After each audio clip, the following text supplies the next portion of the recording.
तो हेलो दोस्तों, स्वागत है आपका अर्जुन मैथ्स पर अपने एसएससी जीडी के प्रैक्टिस सेट में। आज हम लोग आगे बढ़ते हैं और देखते हैं कि आज हमारे पास कौन कौन सा प्रश्न है। देखिए, जो हमारा पहला प्रश्न है वो कह रहा है कि 15 रुपया प्रति मीटर की दर से एक वृत्ताकार प्लाट की बाड़ लगाने की लागत 3300 रुपया है। 100 रुपया प्रति वर्ग मीटर की दर से इस प्लाट के फ्लोरिंग की लागत कितनी होगी। यानी ये आपसे पूछ रहा है यदि इस प्लाट की फ्लोरिंग कराएंगे तो इसकी लागत कितना होगा। यदि एक वर्ग मीटर की लागत 100 रुपया है तो सबसे पहले इसको देख लेते हैं कि अगर आप ये जो 3300 दिया है, अगर आप 3300 में 15 से भाग करोगे तो जो वृत्ताकार प्लाट है उसका परिमाप निकलेगा। ठीक है, अब परिमाप सबसे पहले निकाल लेंगे, उससे बात पता करेंगे कि इसकी त्रिज्या क्या है, तब जाके क्षेत्रफल निकालेंगे और तब जाके हमारा सवाल हल होगा। तो ये हो जाएगा 15 दूना के 30 और फिर 15 दूना के 30 यानी 220 मीटर। ये क्या आया, आपका परिमाप आया उस वृत्ताकार प्लाट का। अब परिमाप बराबर क्या होता है, तो वृत्त का जो परिमाप होता है 2 पाई आर। तो 2 पाई आर बराबर आ गया 220। अब देखिए 2 पाई का मान रखिए 22/7, यहाँ पे आर। अब ये हो जाएगा आपका 220। अब आर का मान निकालेंगे, देखिए 22 दहा में 220। अब 2 पंचे 10।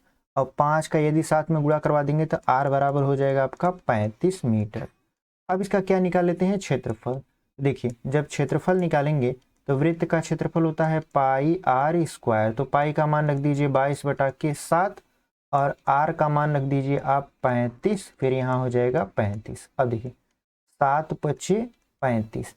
अब ये हो जाएगा 22 पंचे 110 गुणित 35। और चूंकि एक वर्ग मीटर का 100 रुपया लगता था तो इतने वर्ग मीटर का कितना लगेगा, तो 100 से गुणा करवा देंगे। अब देखिए ये हो जाएगा 11 पचे 55, 11 तिया 33 और 5 38, कितना जीरो लगा देंगे, 1 2 3। यानी ये हो जाएगा आपका इकाई दहाई सैकड़ा हजार 10,000 लाख, यानी 3,85,000 रुपया आपका क्या आ जाएगा, उत्तर आ जाएगा। ठीक है, तो यदि आप इस प्लाट की फ्लोरिंग करवाना चाहते हैं तो कितना रुपया आपको खर्च करना पड़ेगा, तो 3,85,000 रुपया यदि आप खर्च करेंगे तब जाके इसका फ्लोरिंग हुआ। तो कौन सा उत्तर आपका सही हो जाएगा, तो हम देख रहे हैं कि ऑप्शन नंबर ए में दिया है हमारा सही उत्तर और यही हमारा सही विकल्प भी हो जाएगा। तो उम्मीद करते हैं आपको ये समझ में आया होगा, और चैनल पर पहली बार आए हैं तो हमारे चैनल को जरूर सब्सक्राइब करिए, वीडियो को ज़्यादा से ज़्यादा अपने दोस्तों तक शेयर करिए ताकि उनको भी पता चले कि इस चैनल पर एसएससी जीडी का मैथ का प्रैक्टिस सेट चल रहा है। तो बढ़ते हैं अपने दूसरे प्रश्न में और देखते हैं कि हमारा दूसरा प्रश्न क्या है। देखिए हमारा जो दूसरा प्रश्न है वो भी बहुत ही सरल है और बहुत ही आसानी से लगेगा। कह रहा है कि दो छात्रों ने कॉलेज छात्र संघ का चुनाव लड़ा। विजेता छात्र ने कुल मतों का 60% मत प्राप्त कर किया तथा केवल 140 मतों के बहुमत से विजयी हुआ। बताइए कि कितने मत डाले गए। तो सबसे पहले मान लीजिए कि माना x मत डाले गए। ठीक है, अब देखिए अगर आप ये कॉम्पिटिटिव एग्जाम का जब पेपर दोगे तो ये सब लिखोगे तो बहुत ज़्यादा टाइम खर्चा होगा। तो वहाँ पे ये सब नहीं लिखना, वहाँ पे केवल और केवल जो मेन चीज़ें होती हैं वही लिखना रहता है पेपर में, बाकी सारी चीज़ें दिमाग में सॉल्व करनी रहती है। तो इस बात का ध्यान रखिएगा, पता चला आप लिखने लगे और आपका पेपर छूट जाएगा, तो ऐसा बिल्कुल नहीं होगा। आप लोग एकदम आसानी से पेपर सॉल्व करोगे और बहुत ही अच्छे तरीके से आपका सिलेक्शन भी हो जाएगा। ठीक है, बस हिम्मत मत हारिएगा, अपना कोशिश करते रहिएगा, आपका सिलेक्शन जरूर होगा। ठीक है, तो यहाँ पे कह रहे विजेता छात्र ने कुल मतों का 60% मत प्राप्त किया। तो यक्स का यदि 60% ये प्राप्त कर लिया तो कितना बचा, तो 40% बचा। तो यदि हम यक्स का 40% घटा देते हैं तो ये होगा आपका 144 के बराबर। अब इसको जब सॉल्व करेंगे तो हो जाएगा आपका 20x/100 बराबर 144। तब 20 पंचे 100 यानी x बराबर आ जाएगा आपका कितना, ये हो जाएगा 4 पंचे 20, 4 पंचे 20 2 22 और 5 1 कम 5 2 7, यानी कुल कितने मत पड़े, तो 720 मत डाले गए थे। तो कौन सा उत्तर आपका सही हो जाएगा, तो ऑप्शन नंबर ए देख रहे हैं हमारा 720 है और यही हमारा सही उत्तर हो जाएगा। तो बढ़ते हैं अपने अगले प्रश्न की ओर और उम्मीद करते हैं आपको ये समझ में आया होगा। ठीक है, तो हमारा जो तीसरा प्रश्न है वो कह रहा है कि एक परीक्षा में 100 प्रश्न हल करने के लिए एक विद्यार्थी को मिले तथा उसके प्रत्येक सही हल के लिए 1 अंक, परंतु गलत उत्तर देने के लिए 1/3 अंक काट लिया जाता है। यदि वह विद्यार्थी सभी प्रश्नों को हल करने के बाद मात्र 56 अंक ही प्राप्त कर सका तो उसने कुल कितने सही प्रश्न किए थे। तो सबसे पहले मान लेंगे कि उसने कुल यक्स प्रश्न सही किए थे, यहाँ लिख लेंगे सही और यहाँ हो जाएगा आपका गलत। ठीक है, तो जब यक्स प्रश्न सही किए थे तो 100 में से यक्स घटाएंगे तो गलत की संख्या पता चल जाएगी। अब उसको सही पर 1 अंक मिलता है और गलत पर कितना अंक काट लिया जाता है, तो 1/3, और कुल मिला जुला के कितने अंक मिले हैं उसको 56। यानी कुल प्रश्न सॉल्व किया था तो सही प्रश्नों में से गलत प्रश्नों को घटा देंगे तो हमारा कितना अंक मिला है वो हमें पता चल जाएगा। तो इसी को सॉल्व करना है, तो ये हो जाएगा यक्स, ये हो जाएगा 100 प्लस यक्स/3 बराबर 56 के। ये हो जाएगा आपका 3x माइनस 100 प्लस यक्स, और यहाँ जब गुणा करवा देंगे 3×6 = 18, 3×5 = 15 और 1 16, यानी ये हो जाएगा आपका 4x। जब इस इधर ले जाएंगे तो हो जाएगा 268, यानी x बराबर ये हो जाएगा आपका कितना 4×6 = 24 और 4×7 = 28, यानी उसने 67 सही प्रश्न हल किए थे। ठीक है, ने 67 प्रश्न क्या किए थे, सही सॉल्व किए थे। तो कौन सा उत्तर आपका सही हो जाएगा, तो ऑप्शन नंबर डी देख रहे हैं, हमारा 67 दिया था और यही हमारा सही उत्तर हो जाएगा। तो उम्मीद करते हैं आपको ये समझ में आया होगा। बढ़ते हैं अपने अगले प्रश्न में और देखते हैं कि हमारा अगला प्रश्न क्या है। देखिए हमारा जो अगला प्रश्न है वो कह रहे हैं कि 72 किलोमीटर प्रति घंटा की गति से जा रही रेलगाड़ी अपनी ही दिशा में 9 किलोमीटर प्रति घंटा की गति से जा रहे एक आदमी को पार करने में यदि 18 सेकंड का समय ले तो बताइए कि रेलगाड़ी की लंबाई क्या है। देखिए जब रेलगाड़ी आपकी ही दिशा में आ रही होती है, यानी जब एक व्यक्ति चल रहा होता है इस दिशा में और इसी दिशा में रेलगाड़ी आ रही होती है, तो इनकी जो चाल होती है बड़ी वाली चाल में से छोटी वाली चाल को घटा देते हैं। कहने का मतलब ये है कि रेलगाड़ी की चाल में से व्यक्ति की चाल को घटा देंगे। ठीक है, तो कुल चाल कितना हो जाएगा, यानी 72 में से 9 घटाएंगे तो ये हो जाएगा आपका 63 किलोमीटर प्रति घंटा। ठीक है, और उसके बाद ये जो समय दिया है वो 18 सेकंड दिया है। तो दूरी बराबर क्या होता है, दूरी बराबर होता है चाल गुणित समय। दूरी बराबर आपका चाल गुणित समय होता है। तो चाल है आपका 63 जो कि किलोमीटर प्रति घंटा में है, तो 5/18 से हम लोग गुणा करके इसे मीटर पर सेकंड में कर लेते हैं। फिर 18 सेकंड से गुणा कर लेंगे समय, तो 18 से 18 कट जाएगा। अब यहाँ पर हो जाएगा 3×5 = 15 और 5×6 = 30, 30 अब 1 हो जाएगा 31 मीटर। ठीक है, तो जो रेलगाड़ी की लंबाई आ गई वो 315 मीटर आएगी। तो कौन सा उत्तर आपका सही हो जाएगा, तो ऑप्शन नंबर बी देख रहे हैं हमारा सही है और यही हमारा सही उत्तर हो जाएगा। तो उम्मीद करते हैं आपको ये समझ में आया होगा। बढ़ते हैं अपने अगले प्रश्न में और देखते हैं कि हमारा अगला प्रश्न क्या है। देखिए हमारा जो अगला प्रश्न है वो कह रहा है कोमल तथा पारुल की मासिक आय 4:3 के अनुपात में है तथा उनका मासिक खर्च 3:2 के अनुपात में है। यदि दोनों प्रतिमाह 600 रुपया की बचत करती हूँ तो उनकी आय का योग बताइए। अब यहाँ पे देखिए उनकी आय का जो अनुपात है वो है 4:3 और जो व्यय है मतलब खर्चा जो है वो है 3:2। आपने ध्यान दिया होगा तो उसने वो दोनों लोग कितना रुपया बचाती हैं, तो 600 रुपया बचाती हैं। अच्छा देखिए आय में से यदि व्यय को घटाते हैं तो बचत मिलता है, तो बचत यहाँ पे कितना हुआ 1, यहाँ पर भी घटाएंगे तो बचत कितना हुआ 1, यानी उनकी बचत का जो अनुपात है वो क्या है आपका 1 अनुपात है। ठीक है, तो यदि हम मानिए कि 1 का मान जो है वो 600 है क्योंकि बचत जो है वो कह रहा है 600 बचाती हैं, तो मान लिए कि कोमल जो है वो 600 रुपया बचाती है तो 1 का मान 600 है, तो 4 का मान कितना हो जाएगा, तो 4 का मान आप कहोगे 2400 हो जाएगा। वैसे हम कहेंगे 3 का मान कितना होगा, तो आप कहोगे 3 का मान हो जाएगा 1800। कैसे पता, इस 600 में एक बार 4 का गुणा कर दिए, एक बार 3 का। अब इनकी आय पता चल गई, अब इन्हीं को क्या कर लेते हैं जोड़ लेते हैं। तो जब जोड़ोगे तो उनकी आय का योगफल प्राप्त हो जाएगा, तो 8 4 12 हो जाएगा, 2 1 3 अब 1 कितना हो जाएगा 4, यानी 4200 रुपया उनकी आय का योग है। तो कौन सा उत्तर आपका सही हो जाएगा, तो ऑप्शन नंबर बी देख रहे हैं हमारा 4200 रुपया दिया है और यही हमारा सही उत्तर हो जाएगा। तो उम्मीद करते हैं आपको ये समझ में आया होगा। बढ़ते हैं अपने अगले प्रश्न में और देखते हैं कि हमारा अगला प्रश्न क्या है। हमारा जो अगला प्रश्न है वो कह रहा है 2 कक्षाएं ए तथा बी को मिलाने पर जिनके औसत अंक क्रमशः 25 तथा 40 हैं का समग्र औसत 30 हो गया। कक्षाओं ए तथा बी में छात्रों का अनुपात क्या होगा।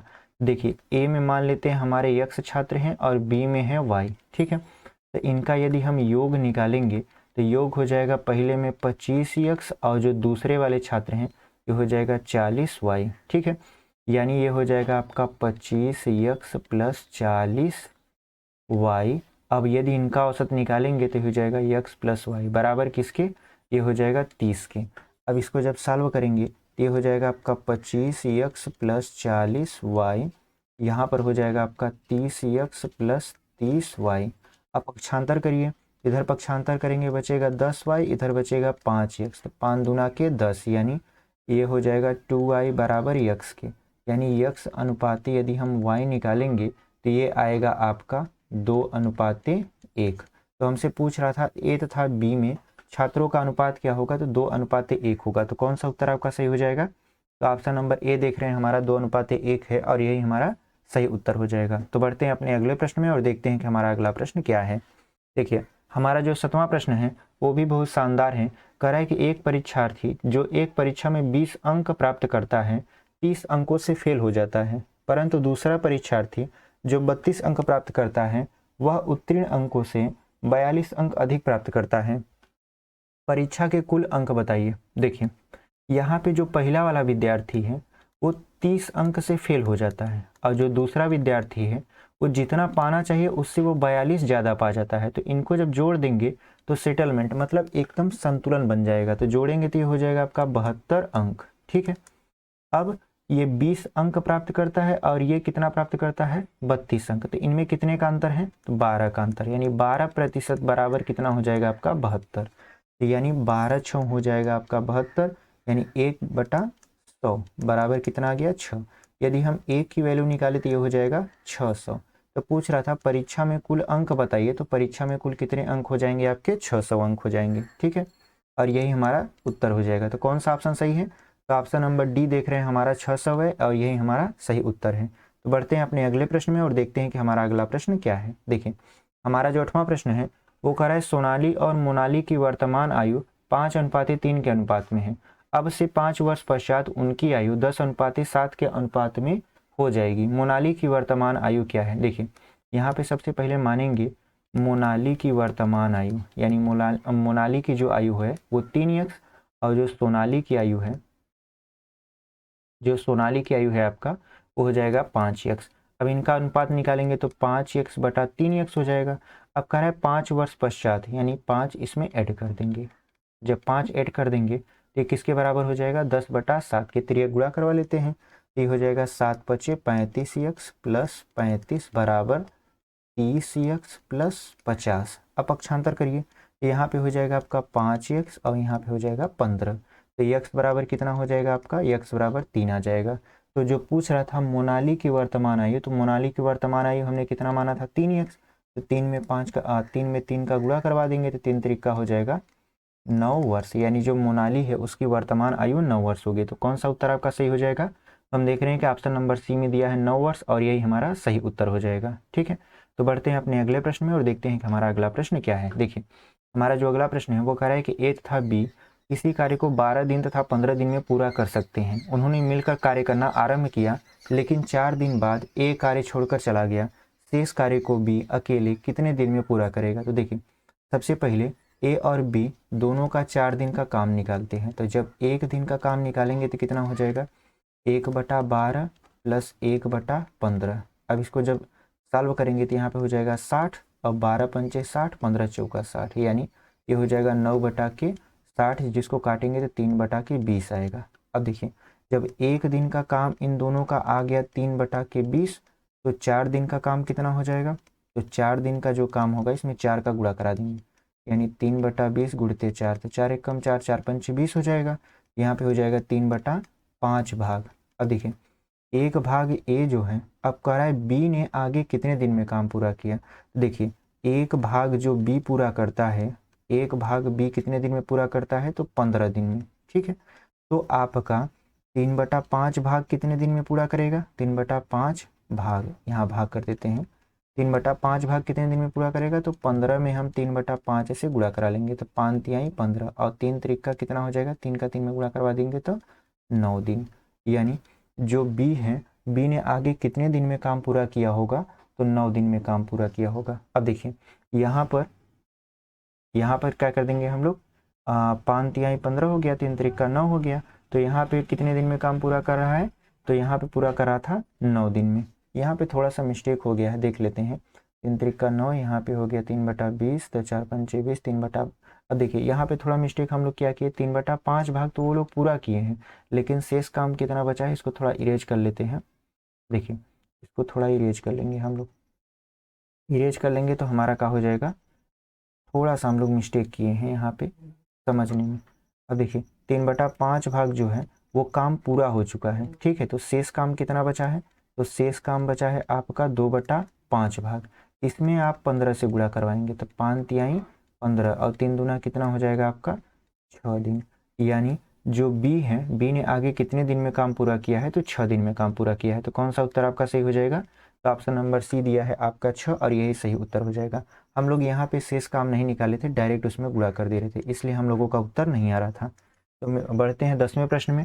कह रहा है कि एक आयत की लंबाई और चौड़ाई क्रमशः 20% तथा 30% बढ़ा दिया जाता है, उसके क्षेत्रफल में कुल कितने प्रतिशत की वृद्धि होगी। तो यहाँ पे क्या कह रहा है कि आयत की जो लंबाई है वो 20% बढ़ाई गई, फिर चौड़ाई जो है 30, फिर यहाँ पे कर देंगे आप 20 गुणित 30/100। आपको क्षेत्रफल में कितने प्रतिशत की वृद्धि हुई पता चल जाएगी। तो 1 0 से 1 0, 1 0 से 1 0, यहाँ पे हो जाएगा 50 + 6, मतलब हो गया आपका 56%, ठीक है।